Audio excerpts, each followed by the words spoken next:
A todos, buenas noches. Aquí estamos en vivo cuando son exactamente las 21:42 en Argentina y las 6:42 p.m. en México. Estamos pues entonces con el doctor Rodrigo Guerra López. El doctor Rodrigo Guerra López y a todos aquellos que nos sintonizan a través de la radio, de la televisión, de Vida Esquina como página y como portal, Actualidad Esquina, muchísimas gracias. Y se los presento, quien está con nosotros y compartirá este tiempo, es doctor en filosofía y egresó en la Academia Internacional de Filosofía del Principado de Liechtenstein con el grado, o con la distinción, mejor dicho, summa cum laude. Es decir, la máxima distinción que puede recibir un alumno a nivel académico.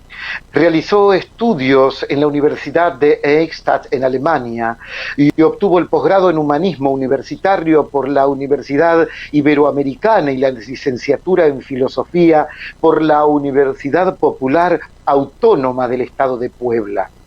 Se desempeñó como coordinador académico del Instituto Pontificio Juan Pablo II en la Ciudad de México y fue catedrático en la Universidad Panamericana, en la Universidad Iberoamericana, en la Universidad Católica de Chile. Ha impartido las Karol Wojtyła Memorial Lecture en la Universidad Católica de Dublín, Polonia.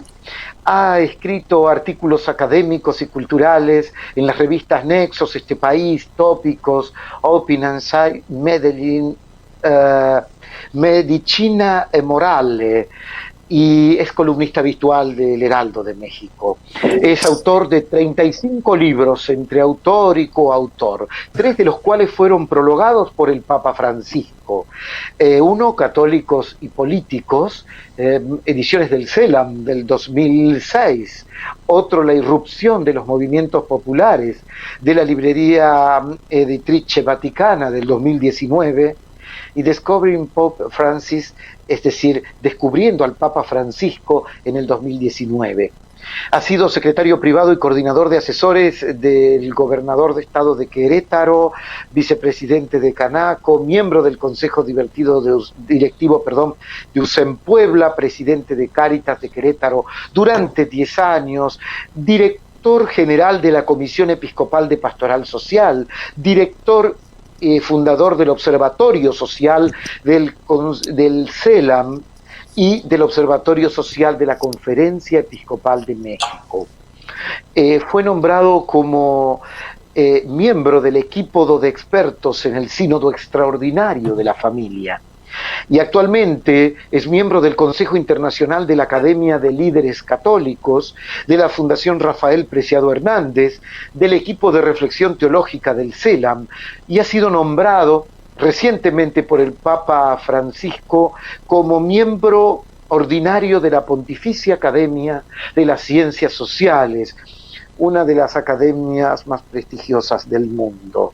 Además, forma parte de la Academia Provita, es un especialista en filosofía social, en filosofía, por cierto, como ya lo vimos, en política, en bioética. Él es laico, no es sacerdote.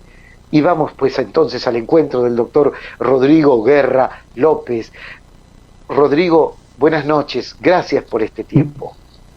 Muy buenas noches y gracias a la audiencia por estar esta tarde-noche acompañándonos. Así es. Rodrigo, ¿qué es la Academia Pontificia de las Ciencias Sociales? ¿De qué temas puntualmente se ocupa? Sí, la Academia Pontificia de las Ciencias Sociales es un colegio científico internacional de alto nivel, hay 25 miembros, y principalmente está dedicada a la investigación en economía, política, derecho y filosofía y a la promoción activa de la doctrina social de la Iglesia. Principalmente, digámoslo así, es una comunidad de expertos que acompañan a la Iglesia. Algunos somos creyentes, otros pertenecen a otras denominaciones religiosas y sin embargo todos lealmente tratan de ofrecer conocimiento experto para que la Iglesia comprenda cada vez más y mejor las coyunturas complejas que vivimos en el mundo contemporáneo. ¿Cuántos miembros tiene esta academia, Rodrigo? 25 actualmente, puede haber un máximo de 40, pero actualmente solo tiene 25. ¿Cómo fue recibir esta designación? ¿Cómo fue, y luego, cómo fue antes, ¿no? ¿Cómo fue la previa, si bien ya conocías a Francisco? Sí, bueno, tu servidor conoció a el arzobispo de Buenos Aires durante la Conferencia General del Episcopado Latinoamericano en Aparecida en el año 2007, y él me había hecho favor de prologar, sin conocerme, uno de mis libros que se llama Católicos y Políticos, y que apareció en Ediciones Ágape de Buenos Aires en el año 2005, si mal no recuerdo. Lo conocí en el 2007 y luego ya me lo encontré cuando había sido elegido en las reuniones a las que yo era convocado por parte del Vaticano como miembro de la Academia Pontificia por la Vida, o como miembro de lo que se llamaba Consejo Pontificio Justicia y Paz. Y pues de repente me tomó por sorpresa una nueva nominación. Hasta donde yo sé, solamente hay 2 personas que pertenecen simultáneamente a 2 academias científicas. Uno, mi querido amigo y maestro Rocco Buttiglione, y tu servidor. No es común, y pues por eso estaba totalmente sorprendido, y estoy sorprendido porque ahora pertenezco a 2 academias científicas como miembro ordinario. ¿Has tenido posibilidad ya de hablar posterior a esto con Francisco o aún no? No, todavía no, todavía no. Es muy reciente y entiendo que dentro de unas 3 semanas va a haber una asamblea de todos los miembros de la Academia de las Ciencias Sociales. No sé si vaya a estar el Santo Padre presente, y ahí me han pedido que exponga algunas de mis reflexiones sobre la importancia que tiene la encíclica Fratelli Tutti para corregir los neopopulismos de izquierda y de derecha contemporáneos, que es uno de los desafíos políticos pues más importantes que tenemos en nuestro tiempo. Pero no estoy cierto si va a estar el Santo Padre en esta reunión. ¿Qué significa la Fratelli Tutti para la política y el mundo de hoy? Sí, creo que Fratelli Tutti es una exhortación que bien podría haber sido subtitulada enseñanza pontificia para superar las sociedades fuertemente comprometidas con las ideologías. Es como un método para tratar de construir una sociedad post-ideológica. El Papa Francisco en el capítulo 1 expone con palabras muy fuertes parte de la fenomenología del mundo contemporáneo. En el ámbito político es muy claro que vivimos tensiones inmensas, aparición de grupos extremistas con gran fuerza, tanto por la derecha como por la izquierda, y Fratelli Tutti justamente lo que nos regala es un método para poder ampliar justamente el espacio de centro, para matizar y acotar a los extremismos, y de esa manera construir una sociedad hecha con diversidad, pero en donde la violencia no sea la lógica que marque la dinámica social y política de los pueblos.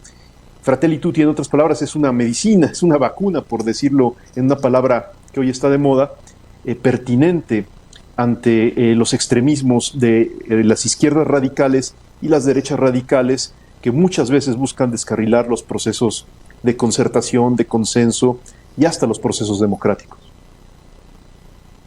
Si tuvieras que hacer un diagnóstico del mundo de hoy, a nivel social y político, ¿qué dirías, Rodrigo? Si querés apoyar el teléfono, apoyalo tranquilo, no importa que se mueva la imagen un momento, lo importante es lo que decís. Sí, fundamentalmente creo que el mundo contemporáneo se encuentra en un momento de cambio de época. Es decir, los viejos paradigmas que habían regulado la vida de las personas y de los pueblos durante pues, largos siglos han estado en proceso de revisión y hoy han entrado en crisis. Entonces, tal vez el primer indicador que vemos a nivel social es que la transmisión intergeneracional de valores y de creencias entre padres e hijos ha venido a fracturarse. Durante siglos la transmisión intergeneracional de valores se daba como en automático, Y hoy en día vemos que hay una gran dificultad, aún en familias bien integradas, bien formadas, para poder compartir el legado que ellos han recibido a las nuevas generaciones. Este tipo de fenómenos que los sociólogos y los antropólogos culturales han estudiado mucho, nos indica algo muy fuerte, y es que nuestra sociedad no está en una época de cambios, sino está en un momento de cambio de época, es decir, de cambio global profundo.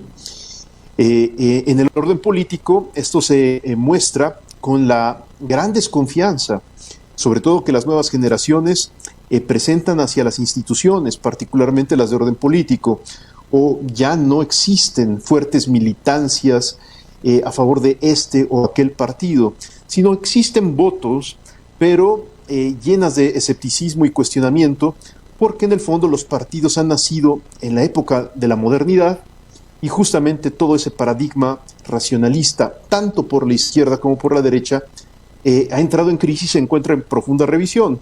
Por ello es que ya no existen ese tipo de adhesiones apasionadas que tal vez vimos, por ejemplo, a finales de los 60 a favor de una cierta ideología, de un partido, de un líder, sino que existen simplemente fogonazos de adhesión momentánea, acompañados casi de manera inmediata por nuevas dosis de escepticismo tras el arribo del líder mesiánico que normalmente no cumple lo que promete. Ese líder mesiánico, tal como lo decías en algún párrafo anterior, puede ser de izquierda o de derecha. Ambos, tanto la izquierda como la derecha, da el mismo temor, o alguna de las dos podría ser un mayor perjuicio para el mundo, la humanidad y sus habitantes, ¿no? Sí, tengo la impresión que justo con tu pregunta tocas uno de los puntos más neurálgicos del debate político contemporáneo. Las ideologías de izquierda y derecha están agotadísimas, porque ambas han fallado en el cumplimiento de lo que prometen una y otra vez. Además, a nivel teórico, las izquierdas y las derechas aún siguen lastradas por las viejas ideologías que las ampararon durante el siglo XX. Con este escenario, es claro de que ambas poseen premisas, antecedentes, fundamentos muy problemáticos. Lo voy a decir en el lenguaje que utiliza la Iglesia, para tal vez ser todavía más didáctico. Juan Pablo II anunció claramente que el socialismo real cayó por una deficiente antropología, no solo por una disfunción de los modelos económico-financieros, sino por un error antropológico, por concebir al hombre como un ser puramente material. Eso lo dijo Juan Pablo II en Centésimos Años. Hoy Francisco nos dice, esta economía mata. Esta economía en su raíz está herida y es perversa. Es decir, el error es de raíz, también en el mundo de las economías liberales o neoliberales. Y curiosamente es otra manera de señalar exactamente lo mismo que decía Juan Pablo II. ¿Cuál es esa raíz que está podrida y que está enfermando a muchas economías de mercado? Es la raíz antropológica. No, nos ha faltado hacer una revisión fuerte de los fundamentos antropológicos de los modelos democráticos y de los modelos de economía de mercado que permitan generar no simplemente correctivos parciales, momentáneos a sus disfunciones, sino realmente ofrecer premisas más sólidas para que la generación de riqueza y la distribución de riqueza siempre se realicen con justicia y no dejen excluidos y descartados a enormes segmentos de la población.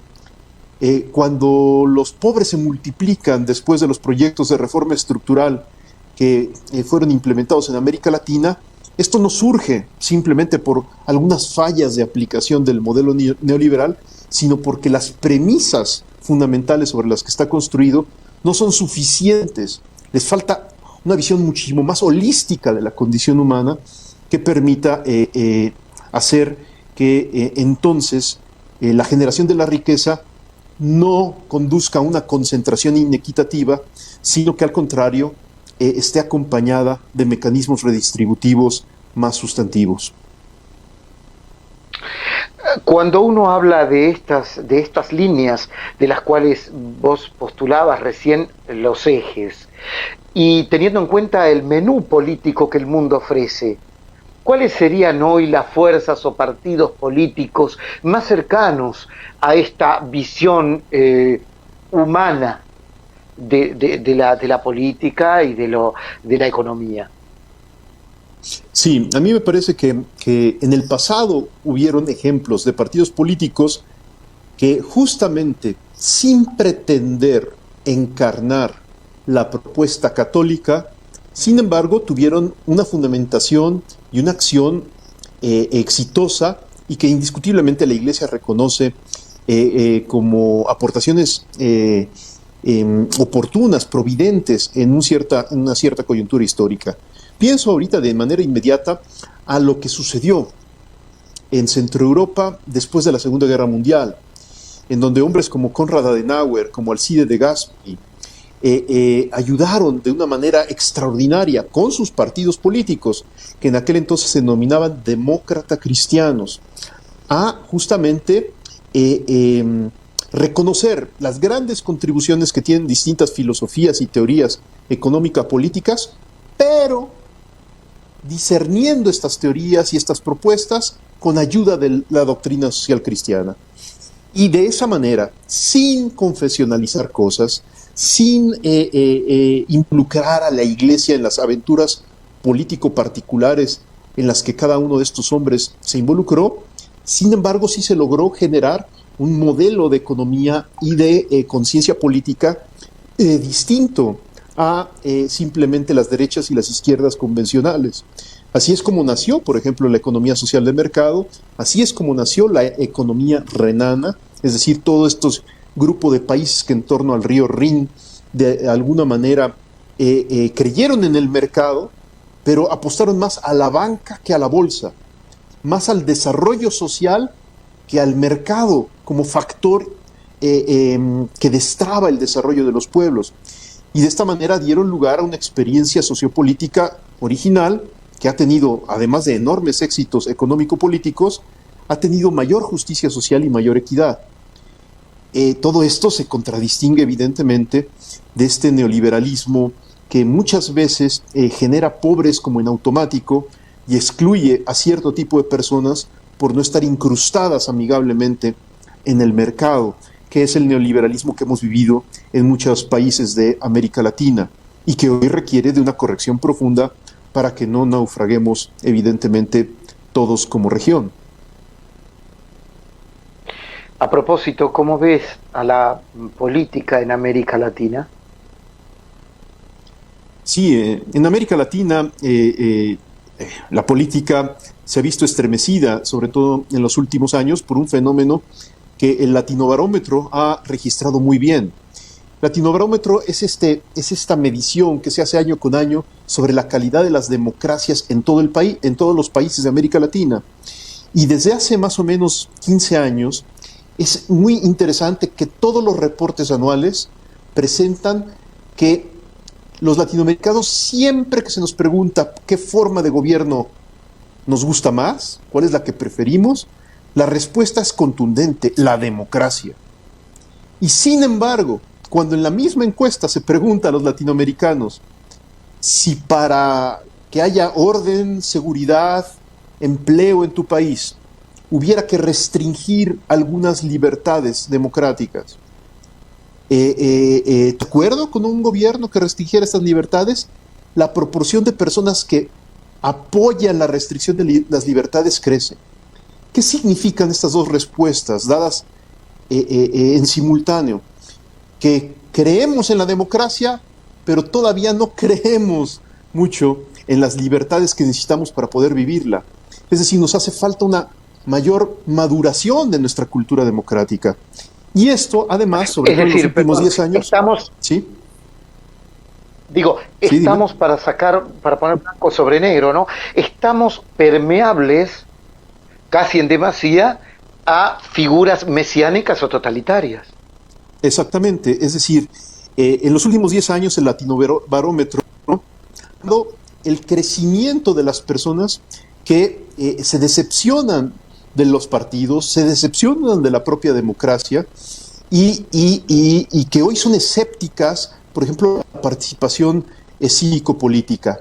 Curiosamente, este segmento, que podría ser el llamado de los apáticos, no es que sea realmente apático, sino que está decepcionado, y en ciertos momentos de crisis, como puede ser en Brasil, como puede ser en México, por poner un ejemplo del lado del espectro ideológico y otro del lado opuesto, curiosamente el fenómeno fue análogo, fue sumamente similar.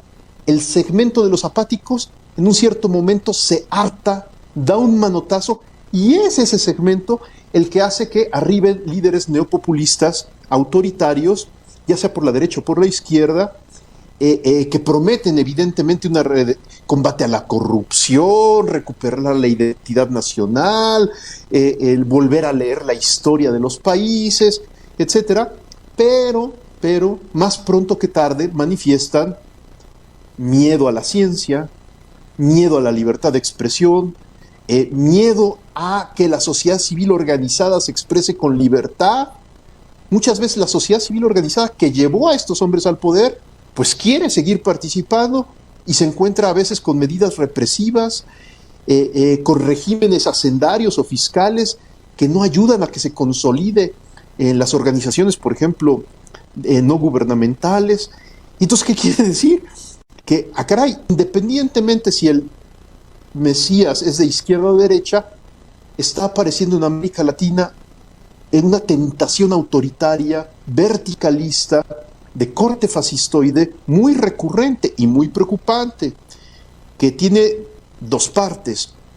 Por una parte, sí, los errores y defectos de nuestros líderes políticos que todos lamentamos, pero también hay otra cosa que hay que aprender a decir, y es que nosotros mismos muchas veces hemos alimentado el nacimiento de estos líderes autoritarios, y tenemos que aprender pronto la lección para poder corregirla y no volver a caer en trampas populistas pendulares, que para salir de un populismo de izquierda haya que optar por un populismo de derechas, como también está sucediendo en algunos lugares. En la Argentina se ha dado en llamar la grieta. Podríamos denominarlo la polarización. A figuras antagónicas, líderes mesiánicos construidos por el odio o el antagonismo, que se yerguen como las figuras que muchas veces obstaculizan la comunión del pueblo en general. ¿Es una visión que compartís incluso de la Argentina y que se replica en otros lugares? Sí, yo conozco poco el escenario político argentino, pero lo que sí puedo ver, a grandes rasgos, simplemente por una percepción muy burda que tengo obviamente desde México, es que Argentina, Brasil, Colombia, hemos todos caído en creer que la mejor manera de corregir al gobernante corrupto, autoritario que tenemos, es a través de el combate total. Es decir, estamos cayendo con mucha facilidad en la idea de creer que la política se construye a partir de grandes cruzadas, de grandes embestidas frontales que no admiten términos medios. O es blanco o es negro. Y entonces la oposición, que puede ser de izquierda o de derecha, en cualquier lado, dependiendo del gobernante que se tiene, muchas veces pide todo y como de golpe. Creo que esta es una modalidad de acción política que justamente Fratelli Tutti busca corregir. El Papa Francisco ha visto 1000 veces el fracaso de este tipo de arremetidas violentas, sea desde la izquierda o desde la derecha.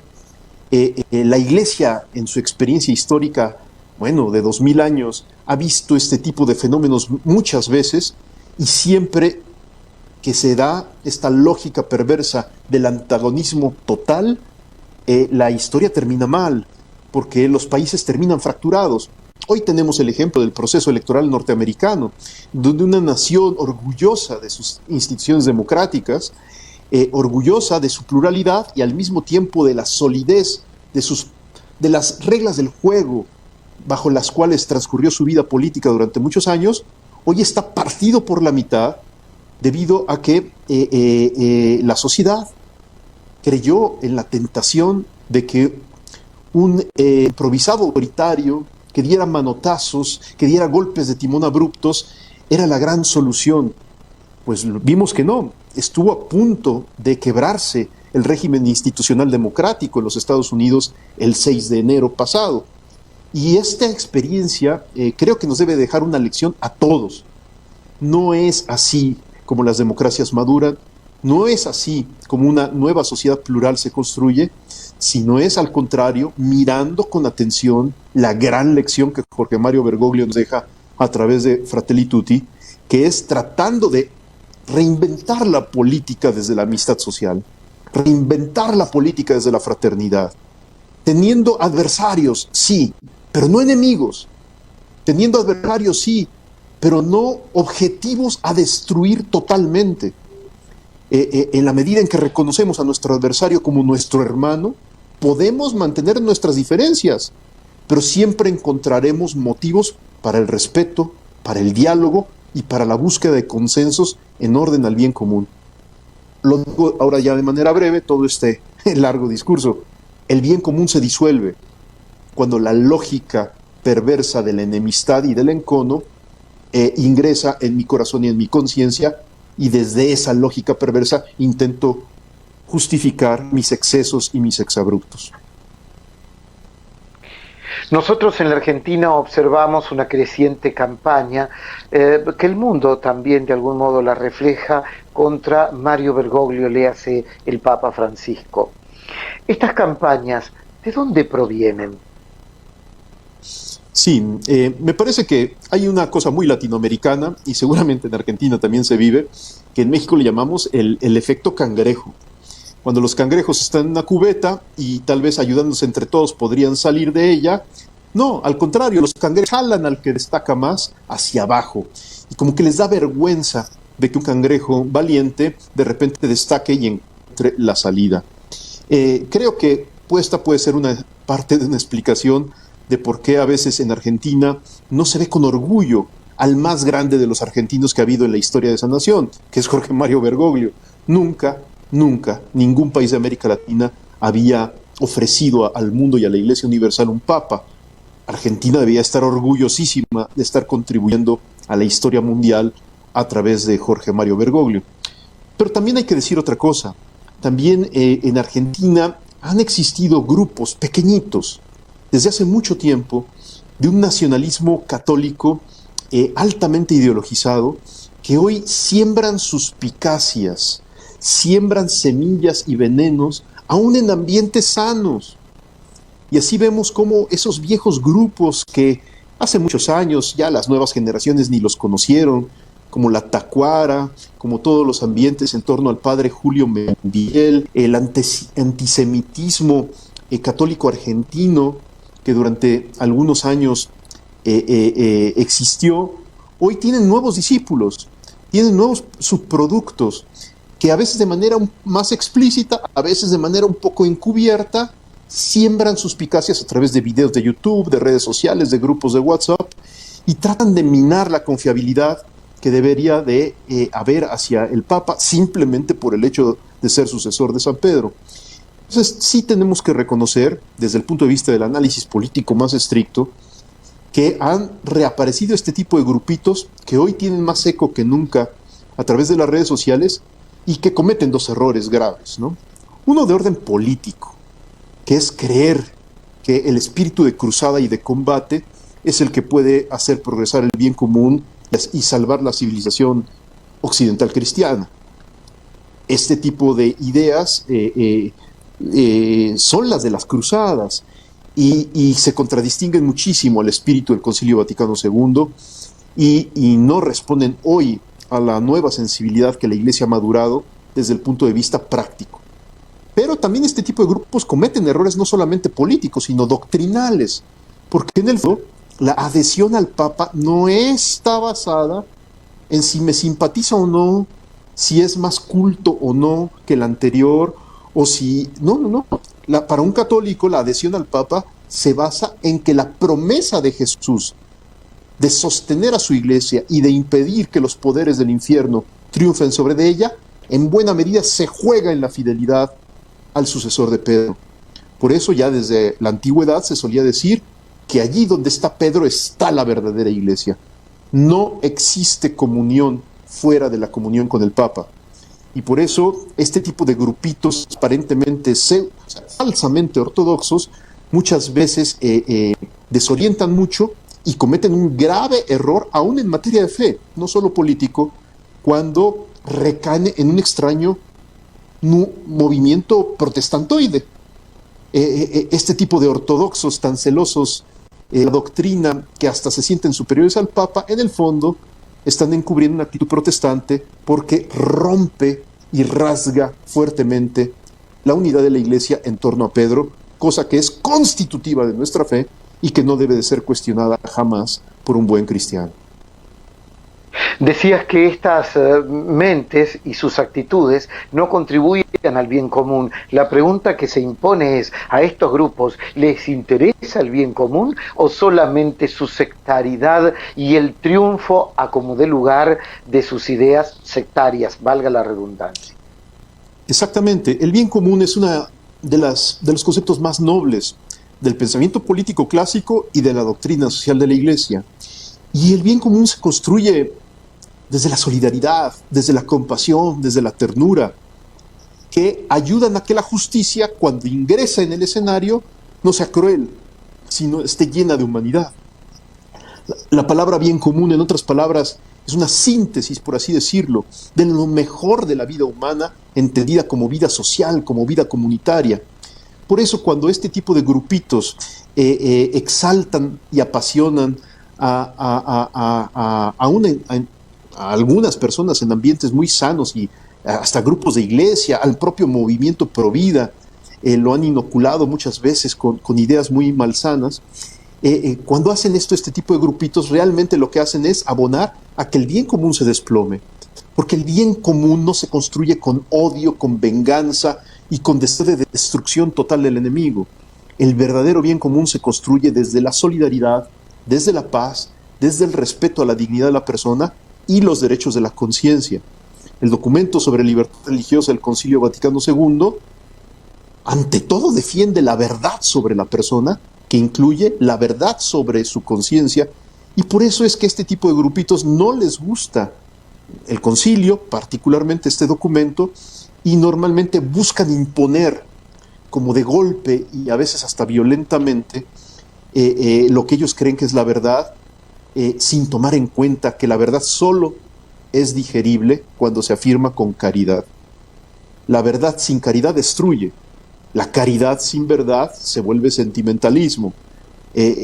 Por eso es tan necesario que este tipo de grupitos se les anuncie con alegría, con paciencia, porque son grupos muy endurecidos, que el verdadero evangelio, lo que nos enseñan además la tradición constante de la Iglesia, los padres de la Iglesia y todos los santos, es que nadie se salva por la defensa de la verdad, sino por la vivencia de la caridad sobrenatural, que por supuesto está asociada a la verdad, pero que es más que la verdad, porque implica paciencia, ternura, compasión y abrazo, sobre todo al que es más distinto y diferente que yo.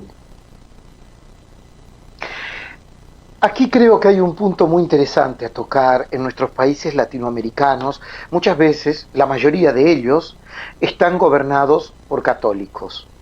Muchos presidentes, legisladores y jueces, hablando de los tres poderes del Estado, son católicos, más aún, se educaron en instituciones católicas.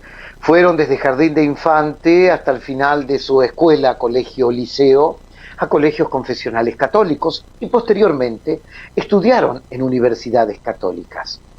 Cuando les cabe gobernar, ejercer alguno de estos poderes, no se comportan con los valores cristianos. Me pregunto, ¿cuál es entonces el rol de la educación católica o cristiana, confesional, en este mundo nuestro? ¿Está cubierto? Sí. ¿No está cubierto? ¿Hay que darle un golpe de timón?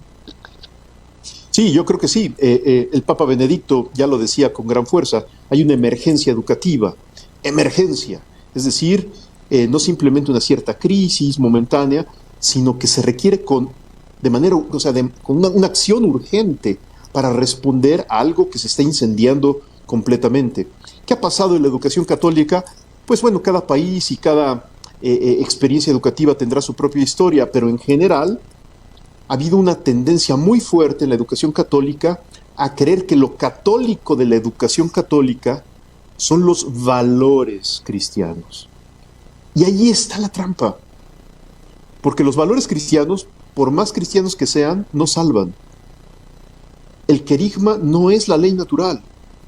Es decir, lo que anunciamos los cristianos no son valores, sino lo que anunciamos es a Cristo, muerto y resucitado. No es lo mismo anunciar a la persona viva de Jesucristo a través de una experiencia viva y de encuentro que anunciar un código de valores en un pizarrón en una clase perfectamente desarrollada, llena de argumentos y silogismos. El confundir la moral cristiana con el cristianismo es tal vez lo que ha hecho que la educación católica muchas veces naufrague. Y esto tiene modalidades liberales y conservadoras, porque a veces en los mundos liberales se creyó que Jesucristo era ante todo un buen ejemplo revolucionario para el cambio social, y en los ambientes conservadores se creyó que Jesucristo era un ideal de decencia, y no es así. Jesucristo primero que nada es una persona, y del encuentro con esa persona surge una moral.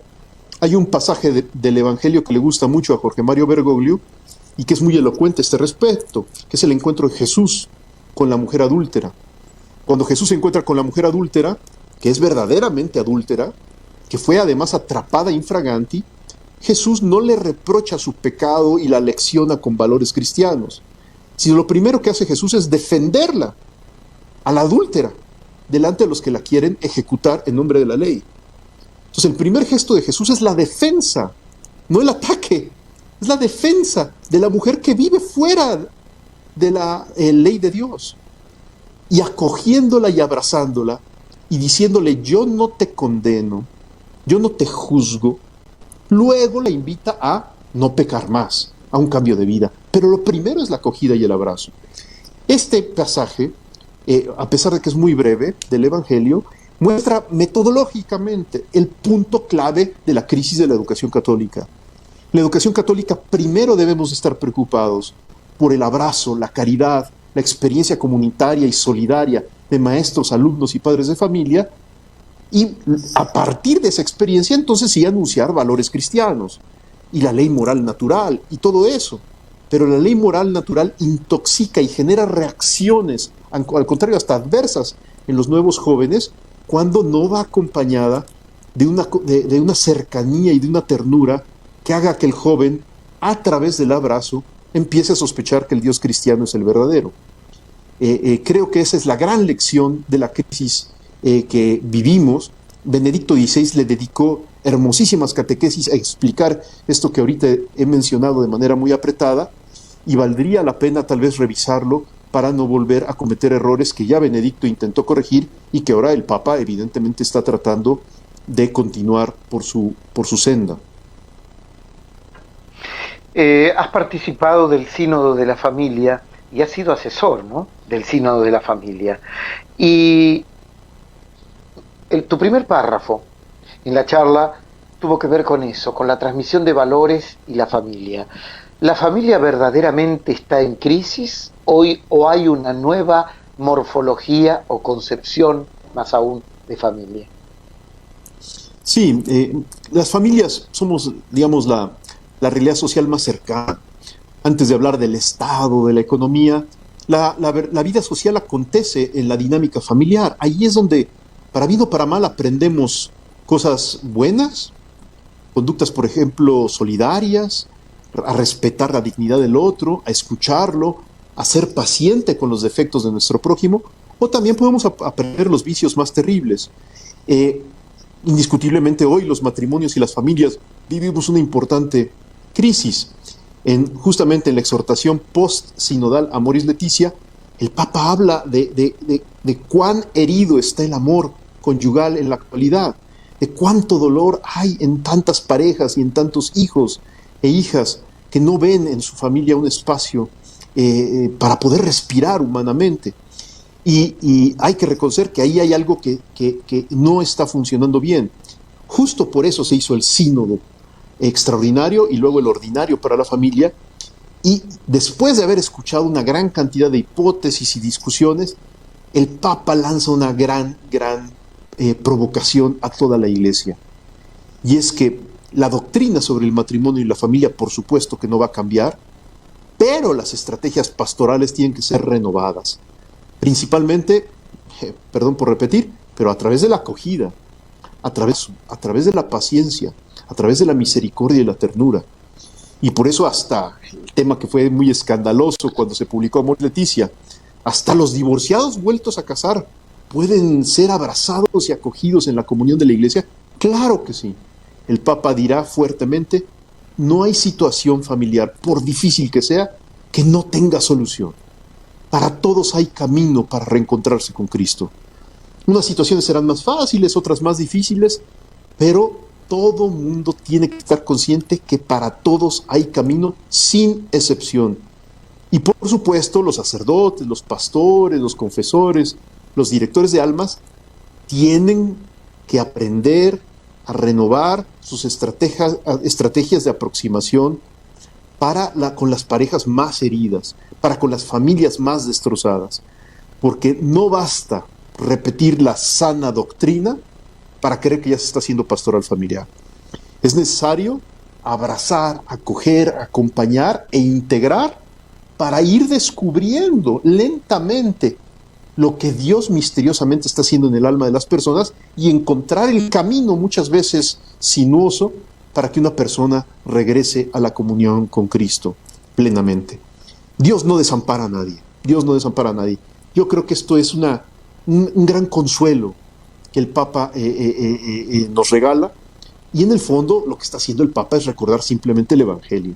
Dios no abandona nunca a nadie, y quienes condenan, excluyen, sacan de la vida de la Iglesia a quienes tenemos heridas en nuestro matrimonio o nuestra familia, pues cometen un grave error que merece ser corregido inmediatamente, porque el mundo de hoy, si no se encuentra con Cristo, no se debe a que el corazón humano ya no lo anhele, sino se debe principalmente a que los hombres de Cristo, a los que supuestamente estamos con Dios, muchas veces no lo anunciamos con caridad, sino lo anunciamos simplemente con la fuerza de nuestra voluntad, y muchas veces terminamos lastimando y destruyendo la vida de las personas en nombre de la recta doctrina.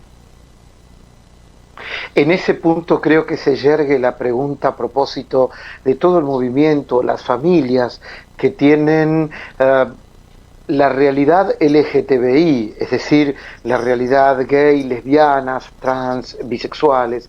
Hay una realidad, hay familias con nuevas composiciones. ¿Cómo debe ver la Iglesia esto y cómo lo ve? Sí, desde la época de Juan Pablo II, el cardenal Ratzinger publicó un bonito documento sobre la atención pastoral a las personas homosexuales, y que tenía como idea central algo muy importante y que a todos se nos olvidó. Y es que ningún católico debe de jamás humillar, ofender, lastimar a una persona que viva una convicción homosexual. El que tengamos una comprensión del matrimonio y de la familia basada en la unión estable entre varón y mujer no significa que no debamos de acompañar, abrazar y acoger a las personas que se descubren homosexuales. Esta es una primera enseñanza que ya desde la época de Juan Pablo II se había subrayado, pero que no tuvo traducciones pastorales abundantes, maduras, profundas. Y Benedicto XVI evidentemente continuó profundizando en esto, y el Papa Francisco recientemente, apenas hace un año, autorizó la publicación de un importante documento de la Congregación para la Educación Católica que se llama Varón y Mujer. Varón y Mujer. Y en ese documento, el Papa, la Iglesia, a través de este dicasterio, que es la Congregación para la Educación Católica, nos enseña que debemos de entrar en diálogo con las teorías de género. Es decir, tenemos que aprender a reconocer la verdad que existe en estas teorías para poder luego señalar también sus errores y eventualmente lo que haya de verdad poderlo incorporar a la antropología perenne que el cristianismo siempre anuncia. Esto que puede parecer una maniobra puramente intelectual tiene grandes consecuencias pastorales. ¿Por qué? Porque la Iglesia lentamente va comprendiendo más y mejor la verdad del hombre revelada en Cristo, y eso incluye que el hombre está diferenciado sexualmente en varón y mujer, pero que puede proyectar su vida sexual, masculina o femenina, de maneras afortunadas o desafortunadas, a través de su manera de ser, de actuar, de generar símbolos y hasta instituciones. En otras palabras, la palabra género, primero que nada, significa la dimensión simbólica y sociocultural de la sexualidad.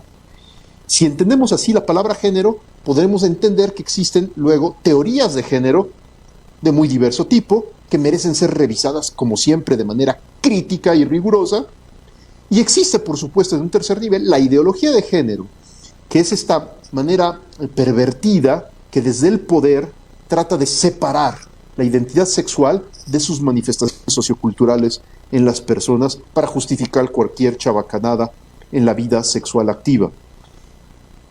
El documento Varón y Mujer distingue estos tres niveles y es importante distinguirlos para poder entonces afirmar que tenemos que educar a las personas en una sana sexualidad para que sus manifestaciones socioculturales respeten la dignidad de las personas y jamás humillen a nadie, ni a los homosexuales, ni a las mujeres, ni a nadie, ni a nadie. Así las cosas, creo yo que en el tema de la homosexualidad la Iglesia está madurando, está comprendiendo cada vez más y mejor el depósito de la fe.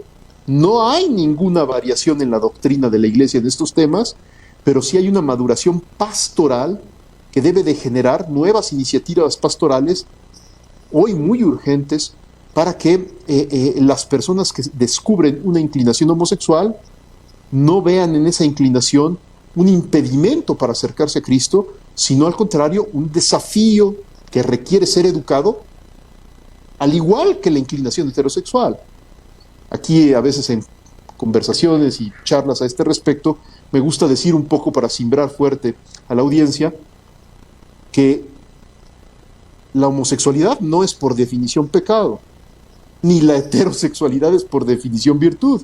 Habemos algunos heterosexuales que de vez en cuando nos portamos mal, y eso lo que indica es que el pecado original es lo más democráticamente distribuido del mundo.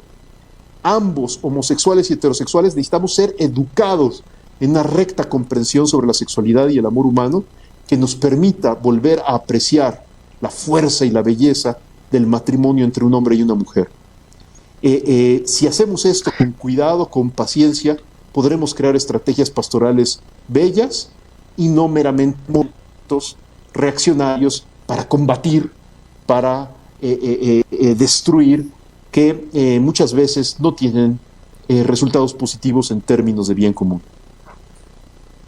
La Conferencia Episcopal Alemana, en cabeza de su presidente, ha pedido también al Papa que viera algún tipo de convalidación, no es la palabra convalidación, de encuentro con determinadas uniones que ya están cimentadas por años. Esto ha pasado en la Argentina y ha sido noticia en todo el país, en Ushuaia, la provincia más austral del mundo, como dijo Francisco en su llegada, vengo del fin del mundo. La provincia del fin del mundo es Ushuaia.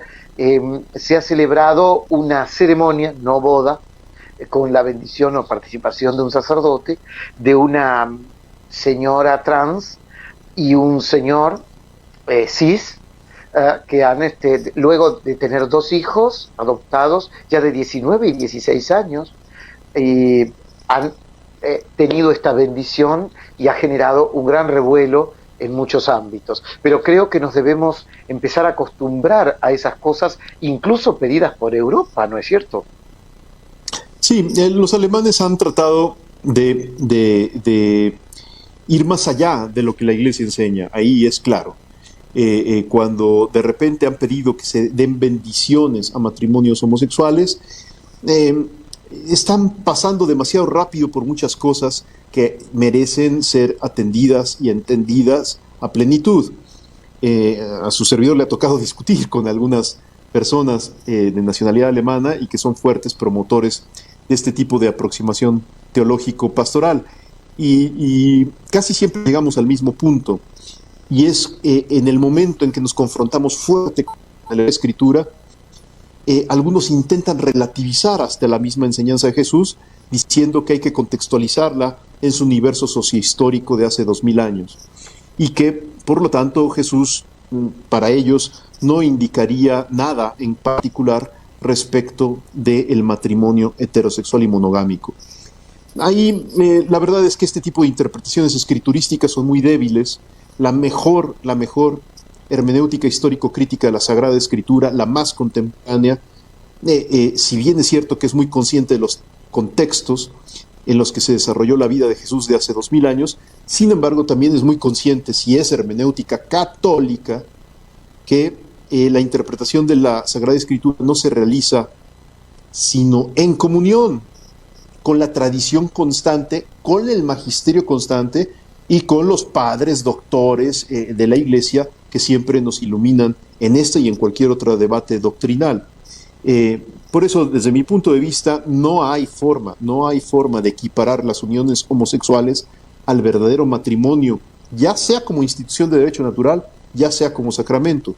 Lo que sí debemos de hacer los católicos, y en eso hemos sido muy omisos, es en crear experiencias pastorales que permitan atender y entender a las parejas homosexuales, que a veces pueden pretender querer casarse, pero hay que primero entender por qué son homosexuales.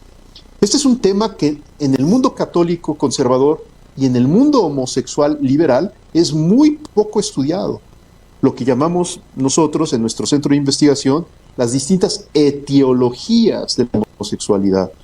Y cuando uno las revisa, uno se descubre que no existe la homosexualidad, sino que existen muchos tipos de homosexualidad, cada una con causas, orígenes y parámetros distintos, lo que hace de este asunto algo muy complejo que merece ser estudiado antes de ser aprobado acríticamente o condenado también a veces de manera violenta. Ambas posturas, condena total o la de la aprobación total, pierden la necesidad de una mayor comprensión de la realidad y que hoy es la que realmente necesitamos todos para no cometer errores gravísimos, ya sea por excesivo conservadurismo o excesivo liberalismo. Jesús no era ni conservador ni liberal. Jesús es una novedad que rompe paradigmas de su tiempo y al mismo tiempo anuncia con fuerza el verdadero plan de Dios para con las personas, particularmente para con el matrimonio y la familia. La última pregunta en este contexto, agradeciéndote el tiempo, es ¿qué iglesia es necesaria para este siglo XXI que empieza? ¿Qué iglesia se viene? Pues esa es una pregunta muy ambiciosa, pero lo único que yo podría decir es que cuando uno lee el Concilio Vaticano II, uno descubre que tal vez ni los propios padres, es decir, obispos que participaron en él, se dieron cuenta a cabalidad de lo que estaban escribiendo. El Concilio Vaticano II hoy es más profético que nunca, más verdadero que nunca. Hay parágrafos y hay aspectos del concilio que si uno se fija atentamente responden más al momento actual que al momento en el que fueron redactados. Yo creo que la iglesia del futuro es la iglesia del concilio, es decir, una iglesia más parecida al cristianismo primitivo, una iglesia menos asociada al poder, muchísimo más orientada al servicio y a la compasión hacia los últimos, hacia los marginados, hacia los pobres, hacia los excluidos, hacia los pecadores radicales como tu servidor, más orientada hacia eso que hacia otras brújulas, hacia otros nortes que de repente otras épocas pudieran sugerir. La iglesia del futuro, tengo la impresión que tendrá que ser siempre más cálida, más afectiva, sin renunciar a la verdad, pero marcada por una enorme paciencia. Tendrá que moderar a los ultras, a los excesos que por la izquierda y la derecha tantas veces se presentan y tantas veces desgarran y destruyen. ¿Por qué? Porque Jesús de Nazaret le prometió la asistencia a la iglesia, y esa asistencia está asociada al amor, a la paciencia, a la ternura, nunca al combate y a la destrucción. Entonces creo yo que la iglesia del futuro es esa, ¿no? La iglesia del concilio, que es la iglesia de volver a las fuentes, a lo esencial cristiano, a dejar muchas cosas que se nos fueron pegando a lo largo de la historia, que no son, digamos, que no representan tal vez el corazón de la fe, y que, por ejemplo, en el movimiento más radicalmente tradicionalista, muchas veces les cuesta trabajo entender esto. Todos los que quieren misa en latín y cosas por el estilo, tal vez hubieran preferido que Jesús de Nazaret hubiera celebrado una última cena más tradicional. Pero Jesús de Nazaret, sin conocer libros litúrgicos ni rúbricas complejas, sin saber latín siquiera ni cantar en gregoriano, tomó el pan con sus manos, lo consagró y lo repartió con sus manos a sus discípulos para mostrar que él se quedaría permanentemente con ellos, aun cuando él fuera ejecutado en la cruz y eventualmente luego ascendiera al cielo. Esto está realmente presente en la Eucaristía. Jesús introduce la Eucaristía en la última cena y la introduce de una manera tan increíblemente potente que ni el más radical tradicionalismo ha logrado apreciar a cabalidad. Hoy la misa que tenemos después del Concilio Vaticano II es más cercana a la misa que celebró por primera vez Jesucristo de Nazaret hace 2000 años que a lo que algunos de nuestros amiguitos sedevacantistas, lefebristas y similares se imaginan en sus fantásticas ideas sobre lo que debe o no debe de ser el sacrificio de la misa. Lo pongo simplemente como ejemplo para hacer ver que la iglesia del futuro es la de Jesús de Nazaret, en comunión con Pedro y amando profundamente siempre a la Virgen María.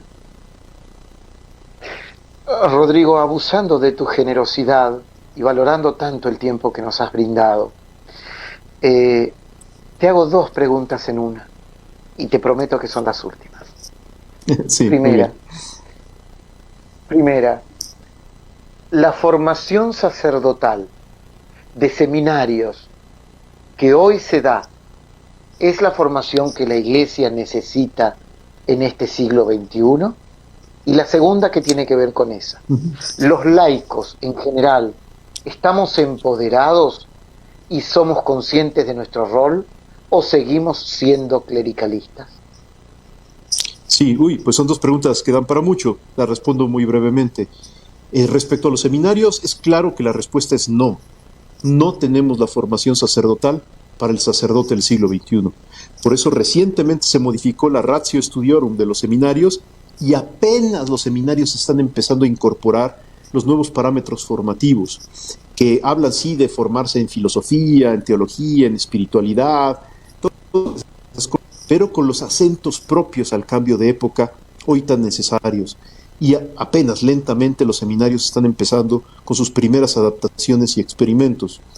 Pero la respuesta indiscutiblemente es no. Nos hace falta dar un paso cualitativo grande para que el sacerdote del presente y del futuro responda al presente y al futuro inminente y no llegue como que tarde al desafío del cambio cultural contemporáneo. Obviamente esta reforma de los seminarios no implica tanto moditas pedagógicas que pueden ser seductoras, sino implica fundamentalmente entender que el sacerdote es alter Christus, es otro Cristo. Y entonces con la misma flexibilidad de Jesús de Nazaret, tiene que aprender a anunciar lo que Dios Padre le revela y le regala. Entonces Jesús de Nazaret era sumamente flexible y sumamente rompedor de cartabones rígidos, ¿no? Y la segunda pregunta sobre la identidad de los laicos, pues bueno, todos damos platiquitas y platicotas sobre la identidad de los laicos, nos llenamos la boca de identidad laical, padrecitos, obispos, los mismos laicos, pero culturalmente seguimos en América Latina en una iglesia altamente clerical. No nos hemos dado cuenta que la mayor dignidad que posee un cristiano es ser bautizado. Y todo lo demás es una diversificación ministerial, pero nadie es más digno por ser sacerdote, obispo o monjita que un simple bautizado. La diversificación ministerial no confiere una mayor dignidad. La dignidad fundamental es ser hijos de Dios, hermanos de Jesucristo y miembros de la Iglesia, que es la gracia del bautismo. Así las cosas, nos hace falta corregir, y voy a decirlo con la palabra fuerte, ¿no? Corregir y combatir una mentalidad clerical, pero no con el combate violento, no con el combate de la guerra, sino con el combate de la educación, de la paciencia y del amor. A veces creemos que el clericalismo está sobre todo centrado en los sacerdotes, en los obispos, que les encanta tener laicos que barran el templo y que laven la ropa interior del párroco y cosas por el estilo. Pero no, el clericalismo está principalmente en nosotros los laicos, que vemos muchos laicos que creemos que ser laico comprometido es vivir en la sacristía, cuando la vocación propia y específica de los fieles laicos es transformar el mundo pedestre, según Cristo. Si recuperamos esta conciencia...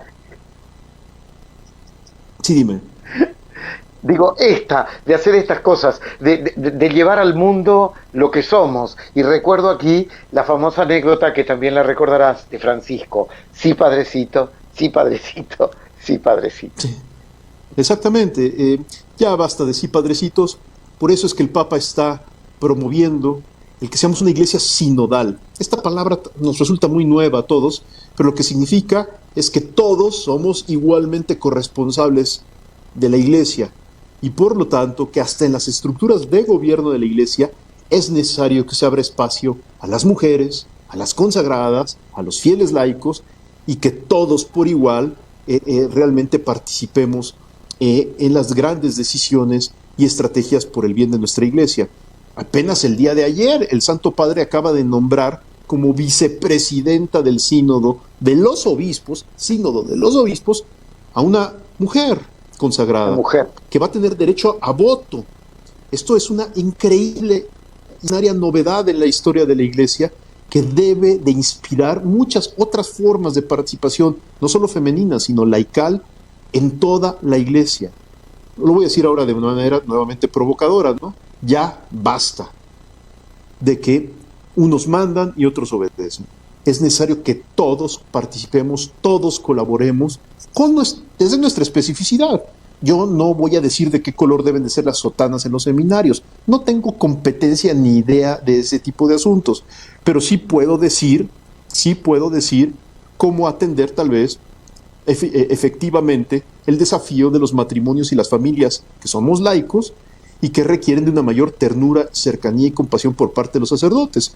Por eso es que los laicos debemos de arriesgarnos a ir a dar clases a los seminarios, sobre todo en los temas y en los problemas que más están cerca de nuestra propia competencia vocacional, para así ayudarles a los sacerdotes a entender que los laicos tenemos una palabra y una buena noticia que darle también a la vida sacerdotal, y que es viviendo este mutuo enriquecimiento, es como la Iglesia tiene futuro y caminará hacia adelante. Seguir reservando todo lo importante de la Iglesia a las estructuras clericales no tiene ningún futuro. Doctor Rodrigo Guerra López, filósofo, miembro de la Pontificia Academia Pro Vida y miembro de la Pontificia Academia de Ciencias Sociales. Extraño privilegio para cualquier laico y tanto más para un americano. Gracias por este tiempo, gracias por tu generosidad, que Dios te bendiga y hasta cualquier momento por aquí. Gracias a ti, gracias a todos los que nos acompañaron en esta transmisión, y estoy a sus órdenes en el CISAF, www.cisaf.mx. Muchísimas gracias.